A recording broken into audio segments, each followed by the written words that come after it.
Now this is final question from this chapter. Important question जो 15 question हम करने वाले थे, हम 14 क्वेश्चन ऑलरेडी खत्म कर चुके हैं.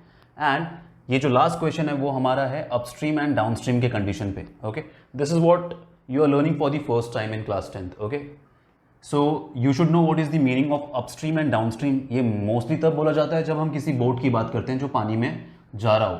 Suppose we have a boat and which is moving in the direction of water. Okay, अगर पानी आपका आगे की तरफ बढ़ रहा है and boat is also moving in the same direction, तो यहाँ पे क्या हो जाता है, जो वाटर की स्पीड और जो बोट की स्पीड है, हम मान लेते हैं कि बोट की स्पीड है x kilometres per hour. Okay, and पानी की स्पीड हम मान लेते हैं y kilometres per our.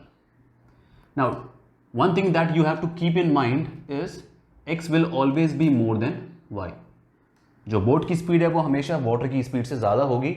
That is the only reason boat जो है वो पानी के डायरेक्शन में भी मूव कर सकता है और पानी के अपोजिट भी मूव कर सकता है. अगर आपने इसका स्पीड कम कर दिया या फिर इसको प्लस माइनस करते समय गलती की आपने, तो फिर क्या होगा, आपका पूरा क्वेश्चन गलत हो जाएगा. तो be very much careful when we are taking speed of boat and speed of water into consideration. Speed of boat will always be more than speed of water. Now water की जगह आपके question में speed of current बोल सकते हैं, speed of stream बोल सकते हैं. तो these are different words they can use for speed of water. Okay, speed of stream, speed of current और speed of water. These are 3 things. So coming back to question, मैंने कहा कि हम boat की स्पीड को x kilometres per our मान लेते हैं और वाटर की स्पीड को y किलोमीटर्स पर आवर मान लेते हैं. तो यहाँ पे क्या होने वाला है, आपका डाउन स्ट्रीम में जो है दोनों की स्पीड जो है ऐड हो जाएंगे. They are moving in the same direction, इसको हम बोलते हैं डाउन स्ट्रीम. तो जब भी डाउन स्ट्रीम की बात करेंगे हम, तो डाउन स्ट्रीम स्पीड क्या हो जाएगा, downstream speed of boat हो जाएगा आपका x plus y. Okay, upstream में क्या होता है, वो उल्टा जा रहा होता है. बोट पानी इस तरफ आ रही है एंड बोट उसके अपोजिट जा रहा है. तो उस समय हम क्या करेंगे, ऑब्वियस सी बात है, स्पीड माइनस हो जाएगी. बोट जो है क्या हो जाएगा, वो स्लो हो जाएगा वाटर के उल्टा आने की वजह से. तो अपस्ट्रीम स्पीड जो है क्या हो जाएगी, x माइनस वाई हो जाएगी. Now this is where you can make mistake. अगर आपने स्पीड ऑफ बोट को ज़्यादा ना लेके गलती से यहाँ पे x को आपने स्पीड ऑफ वाटर मान लिया और y को स्पीड ऑफ बोट मान लिया और आदत रही आपकी x माइनस वाई लिखने की, तो यहाँ गलत हो जाएगा. हमेशा ध्यान रखना, स्पीड ऑफ बोट हमने ज़्यादा लिया तो x is greater than y and that is the only reason we are writing x minus y. y minus x अगर लिख दिया आपने इक्वेशन में तो आपका इक्वेशन गलत हो जाएगा. Okay, so quick revision, boat की स्पीड x है, वाटर की स्पीड y है. डाउन स्ट्रीम दोनों सेम डायरेक्शन जा रहे हैं तो उनकी स्पीड ऐड हो जाएगी. अपस्ट्रीम अपोजिट डायरेक्शन में जा रहे हैं तो उनकी स्पीड जो है क्या हो रही है, सब्ट्रैक्ट हो रही है, x माइनस वाई हो रही है, क्योंकि बोट जो है वो वाटर की वजह से स्लो हो रहा है और यहाँ पे बोट जो है वो वाटर की वजह से फास्ट हो रहा है. ओके, तो ये हो गया आपका अगेन रिलेटिव स्पीड वाला कॉन्सेप्ट है. लेकिन जहाँ यहाँ पे प्लस हो रहा है वहाँ हमने जो लास्ट क्लास में क्वेश्चन किया है, जो हाईवे वाला क्वेश्चन था जहाँ पे car A and car B जो है मूव कर रहे थे अपोजिट डायरेक्शन में एंड सेम डायरेक्शन में, वहाँ पे क्या हो रहा है, प्लस माइनस का थोड़ा डिफरेंस हो रहा है बिकॉज वहाँ पे पॉइंट ऑफ कंसिडरेशन थोड़ा अलग है हमारा. ओके, एनीवे, तो I hope this is understood. अब इस कॉन्सेप्ट को हम क्या करेंगे, इंप्लीमेंट करेंगे हमारे गिवन क्वेश्चन में. तो अब क्वेश्चन रीड करते हैं. क्वेश्चन कह रहा है अ boat goes 30 kilometre upstream and 44 kilometre downstream in 10 hours. मतलब बोट जो है 30 किलोमीटर उल्टा जा रहा है पानी के एंड उसके बाद वापस 44 किलोमीटर डाउनस्ट्रीम जा रहा है पानी के साथ एंड ये पूरा जर्नी खत्म कर रहा है 10 आवर्स में. इन 13 hours it can go 40 kilometre upstream, पानी के उल्टा 40 किलोमीटर जा रहा है एंड पानी के डायरेक्शन में 55 किलोमीटर जा रहा है डाउनस्ट्रीम एंड इसके लिए टाइम लग रहा है 13 आवर्स.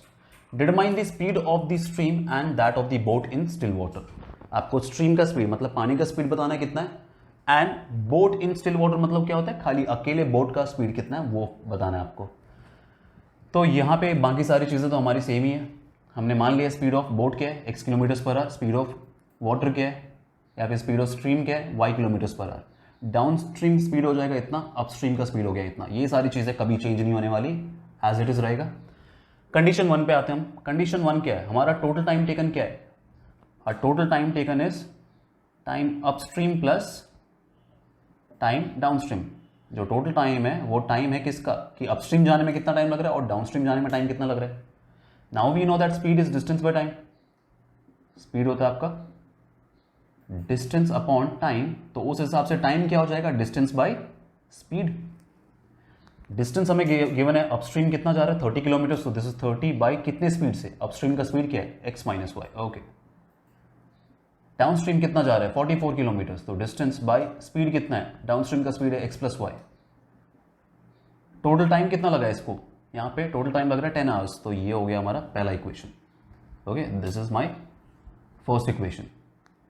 नेक्स्ट सेकेंड इक्वेशन की बात करते हैं। सेकेंड इक्वेशन में क्या कहा गया है, 13 आवर्स लग रहे हैं, 13 आवर्स लग रहे हैं किस चीज़ के लिए, 40 किलोमीटर अपस्ट्रीम जाने के लिए, तो 40 by x minus y plus 55 downstream जाने के लिए, तो 55 बाई एक्स प्लस वाई। ये हो गया मेरा second equation, right. Now 1 by x minus y, 1 by x minus y, 1 by x plus y है, 1 बाई एक्स प्लस वाई है। यहाँ पे क्या दिख रहा है मुझे, ये जो है रिड्यूसिबल टू लीनियर इक्वेशन है। कैसे रिड्यूस करते हैं हम मान लेते हैं, let 1 by x minus y को हम u मान लेते हैं and 1 by x plus y को हम v मान लेते हैं। अगर हमें इसको कन्वर्ट करना है लीनियर इक्वेशन में तो आप u एंड v अज्यूम कर लोगे। अब थोड़ा इसको मॉडिफाई कर लेते हैं, ये हो गया मेरा 30u plus 44v equal to 10 and ये हो गया मेरा 40u plus 55v equal to 13। These are my two equations now. अगर मुझे एलिमिनेट करना है तो मुझे मालूम है यहाँ पे क्या करना पड़ेगा, किसी u या फिर v के कोएफिशिएंट को सेम करना होगा हमें। उसके लिए हम क्या कर सकते हैं, यहाँ पे u का कोएफिशिएंट 30 है, दिस इज 40 हियर। इसको अगर मैं 3 से मल्टीप्लाई करता हूँ तो ये 120 हो जाएगा, और इसको 4 से मल्टीप्लाई करेंगे तो ये 120 हो जाएगा। तो हम ऊपर वाले इक्वेशन को 4 से मल्टीप्लाई करेंगे एंड नीचे वाले इक्वेशन को टोटल 3 से मल्टीप्लाई करते हैं। लेट अस सी आफ्टर मल्टीप्लिकेशन क्या होता है। अगर मैं 4 से मल्टीप्लाई करने जाऊँ this will become 120u plus 44 into 4 है, तो 4 इंटू 4 है 16, कैरी 176 हो जाएगा ये, इक्वल टू 4 इंटू 10 40 हो गया यहाँ पे। अब 3 से मल्टीप्लाई करेंगे नीचे वाले इक्वेशन को, ये 120u प्लस 3 इंटू 55, ये हो जाएगा आपका 3 इंटू 5 15, 5 कैरी 1, अब ये 16 तो 165 एंड 13 इंटू 3 इज 39। सब्ट्रैक्ट करेंगे बिकॉज साइन सेम है, सबके साइन चेंज हो गए, कैंसल आउट। 176 माइनस 165 ये कितना हो जाएगा 11 हो गया। ये 40 माइनस 39 1 हो गया। v की वैल्यू कितनी आ रही है हमें, v इज 1/11। अब अगर v मालूम पड़ गया तो हम u भी पता लगा लेते हैं, किसी एक सिंपल से इक्वेशन पे डालते हैं। सिंपल सा इक्वेशन कौन सा है हमारा, फर्स्ट इक्वेशन ले लेते हैं। हमें मालूम है 30u plus 44v equal to 10।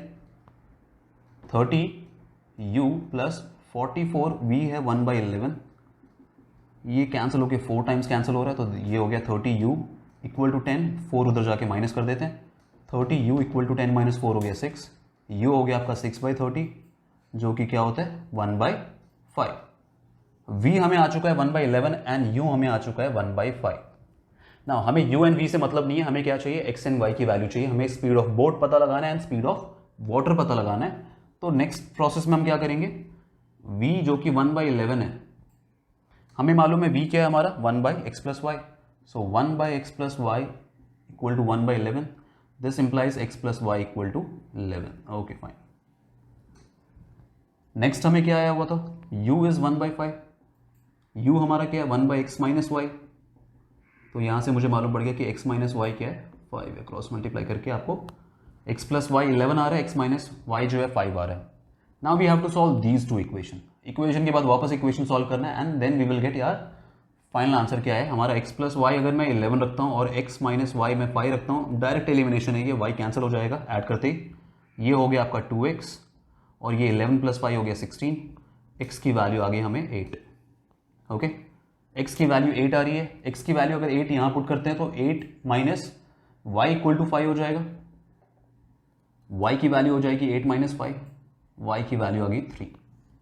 क्या समझ में आ रहा है यहाँ से हमें कि हमारा जो बोट का स्पीड है वो 8 किलोमीटर्स पर आवर है और जो स्पीड ऑफ वाटर है that is 3 kilometres per hour. Okay, तो ये हो गया आपका solution for upstream and downstream questions. ये आपके टेक्स्ट बुक का एग्जाम्पल है। सिंस ये एग्जाम्पल थोड़ा ज़्यादा लेंदी था इसलिए मैंने ये एग्जाम्पल लिया समझाने के लिए। आपके एक्सरसाइज का जो क्वेश्चन है वो काफ़ी सिंपल है। ओके, बस ध्यान ये रखना है कि क्वेश्चन काफ़ी सिंपल होने वाले, बस ये है आपका कॉन्सेप्ट वाला पार्ट। आपको ध्यान रखना है कि आपका स्पीड ऑफ बोट हमेशा स्पीड ऑफ वाटर से ज़्यादा रखना है, डाउन स्ट्रीम में उनकी स्पीड ऐड होगी एंड अप स्ट्रीम में उनकी स्पीड जो है वो सब्ट्रैक्ट होगी। अगर आपने ये कॉन्सेप्ट समझ लिया है, इंप्लीमेंट करना वही बेसिक फॉर्मूला जो speed equal to distance by time है वही इंप्लीमेंट करना है हमें। And if you have understood this much, इस टाइप का क्वेश्चन भी अगर आए एग्जाम में तो भी आप उसको आसानी से डील कर लोगे। Okay, so this was all the important question from pair of linear equations and two variables.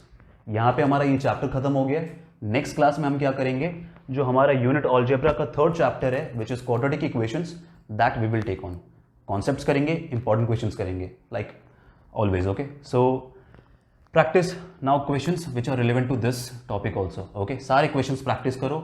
If there are few more questions जो कि बच गए होंगे तो मैं क्या करूंगा, उसको एक्स्ट्रा क्वेश्चन की सीरीज में डिस्कस करेंगे हम। Okay, thank you for now.